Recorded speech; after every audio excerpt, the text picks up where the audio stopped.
All right, so let's review the causes of the Great Depression.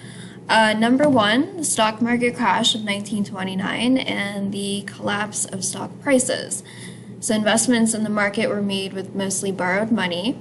When people lost investments in the market, they were unable to pay bank and loan installments. The other cause, banks are not insured, so all of the money that you deposit into a bank is gone. This is not the case anymore. Banks are insured.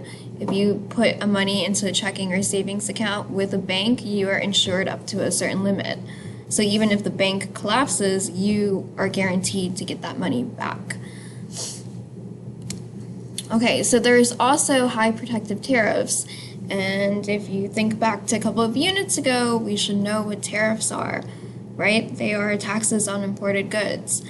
So high taxes on imported goods prevent global trade and unemployment rises.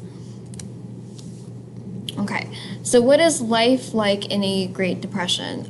Between 25 to 30% of Americans are unemployed.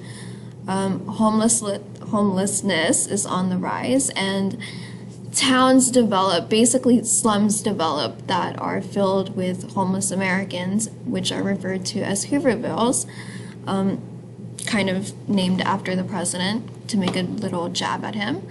Others become hobos, which are just individuals that are traveling from town to town in search of jobs. Farmers are actually hit the hardest because of the lack of demand of their goods, and their abandoned farms and fields, and a drought that occurs creates the Dust Bowl. Nice little video for you guys to watch. And, well, I guess we're going to skip the video because it's not working. All right, so how does the government respond to the Great Depression? How does the president respond? President Hoover really looks at the situation and he goes, it's not that bad. And he actually is just like, you know what, I don't see any reason for the government to intervene. So for a while, the American public is kind of just doing their own thing without any sort of government help.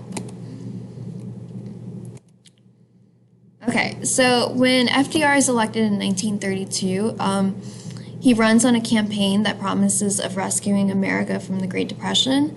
He promises Americans a New Deal in which the government will be more involved and hopefully lead to a more prosperous nation.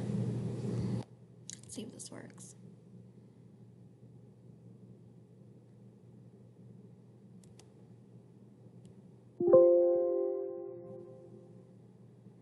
Okay, sorry, my videos are not working, but eventually if we have time we can go back and revisit these. All right, so under FDR's New Deal, there's an initiative that makes the federal government an active participant in solving economic problems, so the government is going to be so much more involved. The first task is to close the banks before the banks put them out of business. The second task is to put people back to work. All right, New Deal initiatives are programs that we know of today, the WPA, which is the Works Progress Administration. It sets up direct payment to people for immediate help. The AAA, which is the Agricultural Adjustment Administration, helps the agricultural farming industry. The FDIC, which is something that I talked about a couple of seconds ago, this is what insures your bank deposits. If you go to a bank today, you should see a nice little sticker on the window that says FDIC, meaning that your bank is insured. And then we have the Social Security Act, which offers safeguards for workers and families when they are unable to work. The legacy of the New Deal is that it solidifies the government role in the economy. It expands the federal government even further. It helps restore economic prosperity to Americans, but it doesn't actually end the Depression. The Depression doesn't officially end until December 7th, 1941. And extra credit to whoever knows why that date is significant.